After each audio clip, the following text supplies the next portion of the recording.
चीन फिर से शरारत पर उतर आया है। इस बार मामला बॉर्डर विवाद या व्यापार युद्ध का नहीं है।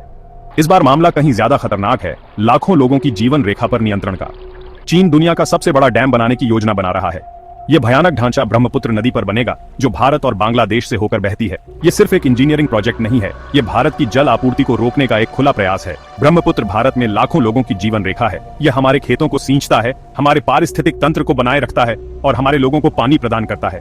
लेकिन चीन का डैम इस जीवन रेखा को फांसी के फंदे में बदलने की धमकी देता है।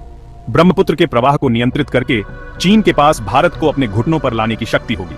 यह आत्मसंतुष्टि का समय नहीं है, यह कार्रवाई का समय है। हमें दुनिया के सामने चीन के नापाक मंसूबों का पर्दाफाश करना चाहिए। हमें अपने अधिकारों के लिए खड़े होना चाहिए और अपने राष्ट्रीय हितों की रक्षा करनी चाहिए। ब्रह्मपुत्र केवल एक नदी नहीं है, यह भारत की जीवन रेखा है और हम इसे चीन से हमसे दूर नहीं ले जाने देंगे। आइए इस महाप्रोजेक्ट के विशाल पैमाने को समझते हैं। गोपनीयता में डूबा यह डैम थ्री गॉर्जेस डैम के आकार का दोगुना होने की अफवाह है। क्या आप कल्पना कर सकते हैं कि इसमें कितनी बड़ी मात्रा में कंक्रीट और स्टील की आवश्यकता होगी? यह केवल एक इंफ्रास्ट्रक्चर प्रोजेक्ट नहीं है, यह इस क्षेत्र पर हावी होने की चीन की महत्वाकांक्षा का बयान है। यह डैम रणनीतिक रूप से ब्रह्मपुत्र के ग्रेट बेंड क्षेत्र में स्थित है, ठीक उससे पहले जहां नदी भारत में प्रवेश करती है। यह लोकेशन चीन को नदी के प्रवाह पर पूर्ण नियंत्रण देता है। वे पानी छोड़ना चुन सकते हैं, जिससे भारत में नीचे की ओर विनाशकारी बाढ़ आ सकती है, या वे पानी रोकना चुन सकते हैं, जिससे भयानक सूखा पड़ सकता है।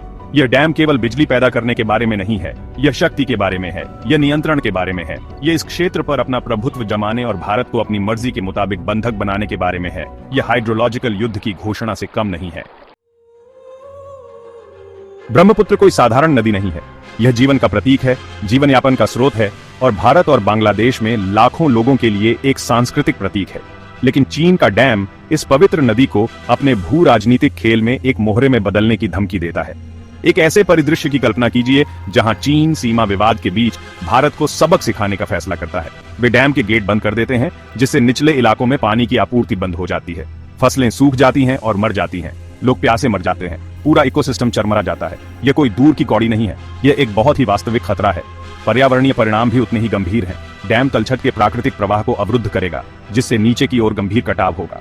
ये मछली प्रवासन पैटर्न को बाधित करेगा, जिससे आजीविका नष्ट होगी और जैव विविधता प्रभावित होगी। ब्रह्मपुत्र बेसिन का पूरा इकोसिस्टम खतरे में है। भाग 4, भारत हाई अलर्ट पर, सबसे बुरे के लिए तैयारी। भारत इस खतरे से बेखबर नहीं रह सकता। इस आने वाले खतरे का मुकाबला करने के लिए हमें तत्काल और निर्णायक कार्रवाई करने की जरूरत है। हमारी प्रतिक्रिया बहुआयामी होनी चाहिए, जिसमें राजनयिक, रणनीतिक और विकासात्मक उपाय शामिल हों।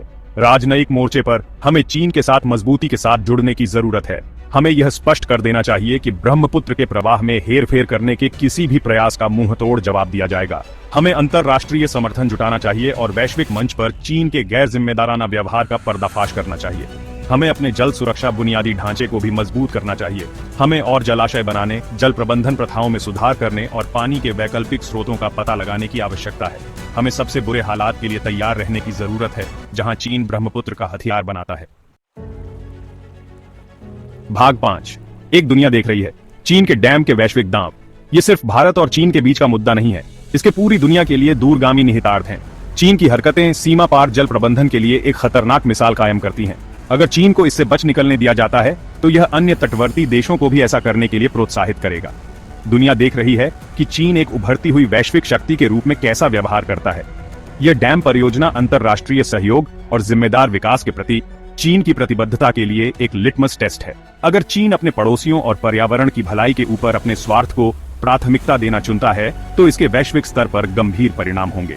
अंतरराष्ट्रीय समुदाय को चीन को स्पष्ट संदेश देना चाहिए, ब्रह्मपुत्र आपका निजी नल नहीं है जिसे आप अपनी मर्जी से चालू या बंद कर सकें। यह एक साझा संसाधन है और किसी भी एकतरफा कार्रवाई के परिणाम होंगे। भाग 6, पानी का भविष्य, दुनिया के लिए एक सवाल। ब्रह्मपुत्र बांध परियोजना दुनिया के लिए एक वेकअप कॉल है। यह 21वीं सदी में एक रणनीतिक संसाधन के रूप में पानी के बढ़ते महत्व पर प्रकाश डालता है।